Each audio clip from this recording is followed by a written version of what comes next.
Hi guys, and welcome to today's YouTube video. We are starting the week off fresh with another Bitcoin and Ethereum update, and today will be a very important video because we can see that after being in a decent uptrend, Bitcoin once again took the elevator down and we have seen a very strong move towards the downside.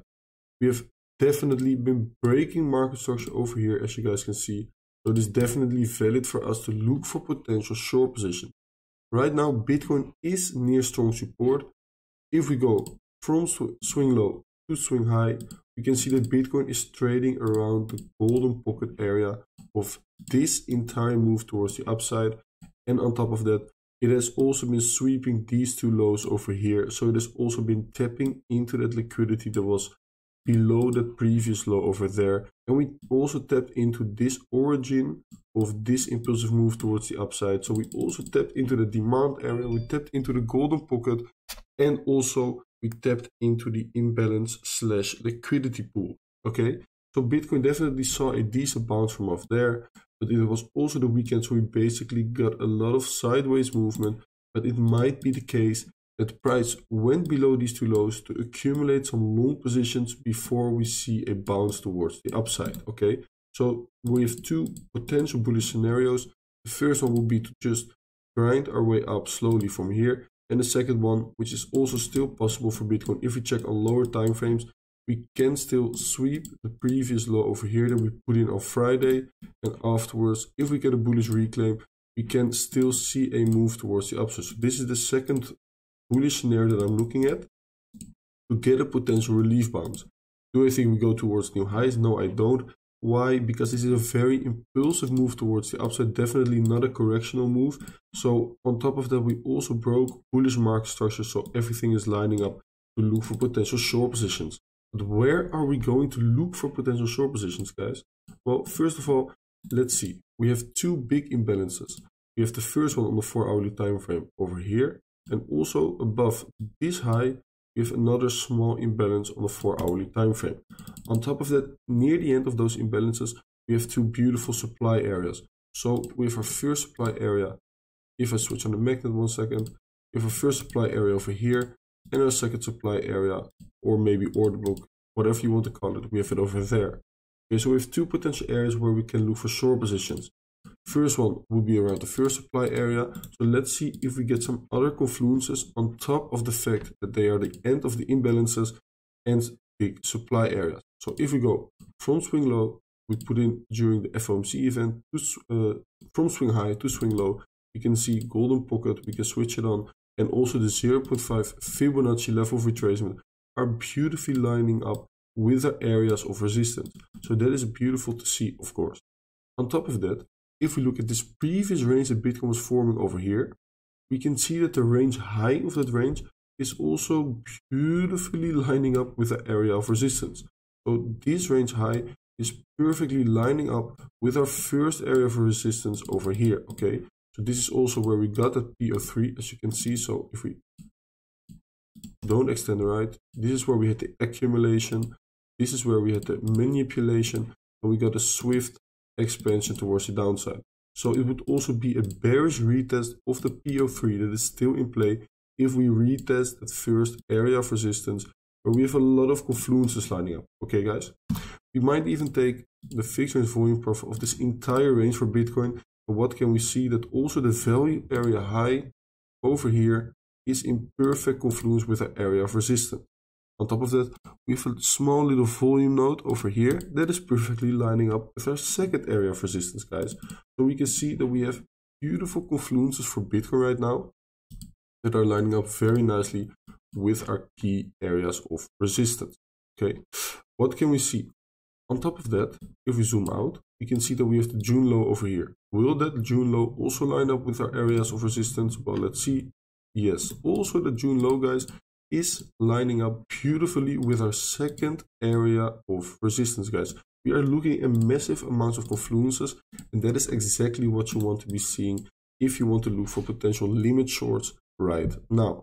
So what do we want to see in Bitcoin? We want to see Bitcoin grind up slowly once again, and then get some kind of a good bearish rejection near our areas of resistance. It can be near the first one, or it can be near the second one, in which we want to see some kind of break of structure, and from that area we can short. Okay, let's also even check if we get some EMAs and moving average confluence. Okay, so on the 4-hourly time frame, they really are not lining up like we want to. 12-hourly time frame, we do have the 100 EMA on the 12-hourly time frame, in which we can see that in the past that 100 EMA on the 12-hourly time frame has been acting as support and resistance multiple times for the Bitcoin price. So it is very good to see that that one is lining up pretty nicely. And on a daily time frame, we also have the 50 EMA lining up, but that one is not too important, but we do have the 50 moving average lining up as well, and that is a pretty nice one on a daily time frame. So also the EMAs are lining up decently, I would say, not as good as I would love to, but still they're lining up decent. So that is what I'm currently looking at for Bitcoin, looking for a pullback into our two resistance areas and looking to short from there. Right now we are near support. Also, if we go to the relative strength index, we can see that we are oversold. We reached that oversold area on the 4-hourly time frame, and that is not something that happened very often. Previous times that it happened was over here, as you can see, and we saw a bounce towards the upside. Over here we were very oversold, bounce towards the upside. Okay guys, in the past also over here we were oversold, bounce towards the upside. Okay guys, so keep that in mind. Also on the 4-hourly time frame, we did reach that oversold area.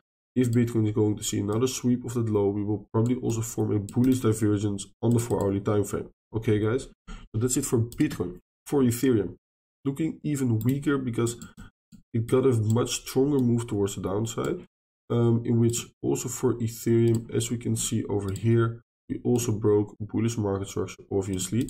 Got a very swift move towards the downside, and Ethereum is already trading near those range lows, as you can see. Okay, so we did get a decent bounce. We did not sweep this low yet, so that is something that might still occur for Ethereum, in which we would sweep that low, reclaim it, and get another bounce towards the upside, some kind of a relief bounce. So for Ethereum, I'm looking at the exact same type of setup, type of scenario as for Bitcoin, obviously, because they are very highly correlated.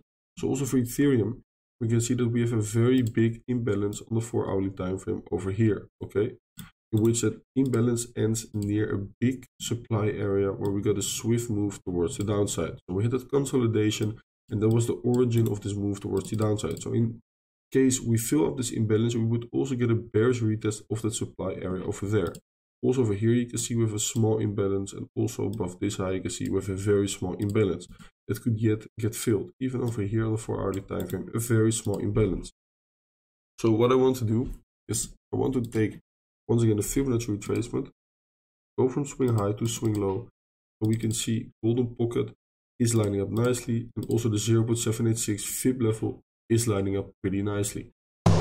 If we want to take a fixed range volume profile and we drag it all over this range, we can see that the point of control is exactly at the fill of our first imbalance over here, exactly at that little consolidation before that swift move towards the downside. So that is a beautiful, beautiful confluence for Ethereum. The value area high is right above that area, so also that one is acting as pretty nice confluence for Ethereum, as we can see. So that is very good to see that the point of control is lining up that well. If we check on the daily time frame, we can see that also in the daily time frame we have some imbalances that are yet to be filled. We have a daily fair value gap over here, so let's extend the right, and also we have a big daily fair value gap over here. So we have two big imbalances on the daily time frame, and on top of that we have a daily level of resistance over here for Ethereum. So let's mark this level out for sure. Then we go back on the 4-hourly time frame, and what can we see? Just like for Bitcoin, also for Ethereum, we had this range that was being formed over here. Okay, then we had that manipulation occur over here, and we had that swift expansion happen over here. So in case we do get another grind towards the upside to fill those imbalances on the daily and on the 4-hourly time frame, we would also be getting a bearish retest of the power of 3, in which the range high of Ethereum would be over here. Okay, so if we get another move towards the upside, that is definitely acting as pretty nice confluence that the range high is also over here. For Ethereum, I think we have two very important areas of resistance. The first one is pretty obvious. That one is over here. And the second one is this little supply area, this little order block that was being formed over here, in which we also have the range high around that area, in which we also have that 0.786 Fibonacci level of retracement around the exact same area, guys. Okay, so Ethereum looking pretty similar compared to Bitcoin. Also for Ethereum, I want to check out the moving averages real quick. On the 4-hourly time frame, 200 EMAs lining up decently with the point of control. Let's check the 12-hourly time frame. 12-hourly time frame, the 100 EMAs also lining up perfectly, just as for Bitcoin. So that is a very nice one, in which we can see that 100 EMA on the 12-hourly time frame, also for Ethereum, acting as massive resistance 4 times over here. So that is beautiful confluence for a potential short position. And also the 200 EMA and the 200 moving average are slowly approaching for Ethereum, guys. Okay, so I think the objectives are pretty clear. We need to get some kind of a relief bounce towards the upside. Maybe we get a quick sweep, a reclaim, and then we get some kind of a relief bounce. And if we get a relief bounce and it looks like a correctional bounce, that is the sign for us that we can look for short positions. That is where we want to short Ethereum and Bitcoin, probably towards those range lows over here, towards new lows. Okay, because we did get a bullish break of structure, so it is definitely valid for us to start looking for potential swing shorts on both Bitcoin and both Ethereum, guys. If you want to stay up to date if things change, make sure to follow me on Twitter. Make sure to join our free Discord. The links are in the description, guys. Okay, thank you for watching, and I'll speak to you guys on Wednesday. Bye bye.